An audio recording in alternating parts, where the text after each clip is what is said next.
பலப்படுத்தும் வார்த்தை சங்கீதம் 37வது அதிகாரம் 4வது வசனம். Psalm chapter 37 verse 4. கர்த்தரிடத்தில் மனமகிழ்ச்சியாயிரு, அவர் உன் இருதயத்தின் வேண்டுதல்களை உனக்கு அருள் செய்வார். Take delight in the Lord and he will give you the desires of your heart. ஹல்லேலூயா. வேதவசனம் சொல்கிறது, நீங்க கர்த்தரிடத்துல மனமகிழ்ச்சியாய் இருக்க வேண்டும் என்று. நீங்க கர்த்தருடைய பிரசன்னத்துல காத்திருந்து ஜெபிச்சு கர்த்தரை உயர்த்தி கர்த்தருடைய பிரசன்னத்துக்குள்ள சந்தோஷத்தோட மனமகிழ்ச்சியோட நீங்க இருக்கணும்னு சொல்லி வேதவசனம் சொல்கிறது. இன்னைக்கு நீங்க உங்களுடைய வாழ்க்கையில அநேக கவலையோட நீங்க இருக்கிறீங்களா? இல்ல வேதனையோட இருக்கிறீங்களா? நீங்க எதிர்பார்க்கிற காரியங்கள் நடக்க மாட்டேங்குதேன்னு நினைச்சு கவலையோட இருக்கிறீங்களா? வேதவசனம் சொல்கிறது, கர்த்தரிடத்தில் மனமகிழ்ச்சியாயிரு. நீங்க கர்த்தரிடத்துல போய், ஆண்டவரே இயேசப்பா, என்னுடைய வாழ்க்கையில இந்த மாதிரி காரியங்கள் நடக்குது, இதுக்கு நான் என்ன செய்யணும்னு சொல்லி எனக்கு தெரியல, நீங்க பாத்துக்கோங்க அப்படின்னு சொல்லி கர்த்தர்கிட்ட அதை தெரியப்படுத்திட்டு கர்த்தர்கிட்ட சொல்லி கர்த்தருடைய கரத்துல நீங்க விட்டு கொடுத்துட்டீங்க அப்படின்னா கர்த்தரே அந்த காரியங்களை எல்லாவற்றையும் பொறுப்பெடுத்து நடத்தி தருவார்.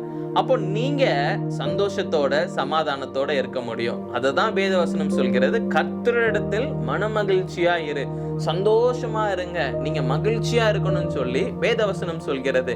நீங்க கர்த்தருடைய பிரசன்னத்துல எப்பொழுதும் ஜெபம் பண்ணி கர்த்தரோட நீங்க பேசிக்கிட்டே இருக்கின்ற பொழுது, கர்த்தரோட நீங்க அதிகமா டைம் ஸ்பெண்ட் பண்ண உங்க வாழ்க்கையில சந்தோஷம் சமாதானம் அதிகரிச்சு கொண்டே போகும். நீங்க யோசிச்சு பாருங்க, உங்களுடைய ஃப்ரெண்ட் யாரோ ஒருத்தங்க திடீர்னு வந்து ஏதோ ஒண்ணு கவலைப்படுற மாதிரி ஏதாவது ஒரு விஷயம் பேசிக்கிட்டே இருந்தாங்க அப்படின்னா ஆட்டோமேட்டிக்கா உங்களுக்குள்ள கொஞ்ச நேரம் கழிச்சு நீங்களே ஏதோ ஒண்ணு யோசிச்சு கவலைப்பட ஆரம்பிச்சிருவீங்க.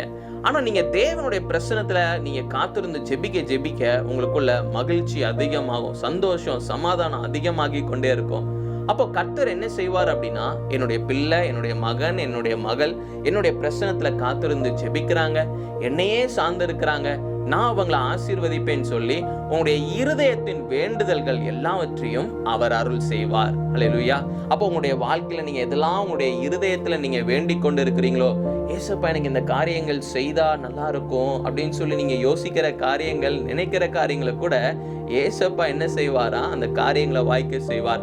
அவருக்கு சித்தமானதாக இருந்ததுன்னா அந்த காரியங்களை வாய்க்க செய்வார். ஒரு ஊழியக்காரங்க இருந்தாங்களாம், அவங்களுடைய ஊழியத்துல அநேக தேவைகள் நிறைய இருந்துச்சாம். அப்போ இவங்க என்ன செய்வாங்க அப்படின்னா, ஊழியத்துல நிறைய காரியங்கள் போகும்போது அந்த ஊழியத்துக்காக ஜெபிப்பாங்களாம். அங்க இருக்கிற போராட்டங்கள் எல்லாம் நீங்கணும்னு சொல்லி எல்லாவற்றையும் சொல்லி ஜெபிப்பாங்க. ஆனா அவங்க அவங்களுடைய பர்சனல் லைஃபுக்குன்னு சொல்லி எந்த ஒரு பெரிய காரியங்களும் அவங்க எதிர்பார்த்ததும் இல்லையா, பெருசா எதையுமே அவங்க ஏசப்பா கிட்ட கேட்டது இல்லையா. அவங்க எப்பவுமே தேவனுடைய பிரசன்னத்துல காத்திருந்து ஜெபிக்கிற ஒரு நல்ல ஊழியக்காரங்களாக இருந்தாங்களாம். அப்போ திடீர்னு ஒரு நாள் அவங்களுடைய இருதயத்துக்குள்ள ஒரு காரியத்தை அவங்க யோசிச்சாங்களாம், நமக்கு ஒரு சின்னதா இந்த ஒரு வெஹிக்கிள் இருந்தா நல்லா இருக்கும், நம்ம இன்னும் நிறைய போய் ஆண்டவருக்காக செய்யலாம், நம்மளுடைய குடும்பத்திலயும் நிறைய காரியங்கள் எங்கேயாவது போகும்போது தேவைப்படுது அப்படின்னு சொல்லி இருதயத்துல சின்னதா ஒரு காரியத்தை அதை யோசிச்சு கர்த்தர் கொடுத்தா நல்லா இருக்கும் அப்படின்னு சொல்லி அவங்களுக்குள்ள ஒரு வேண்டுதல் இருந்துச்சாம்.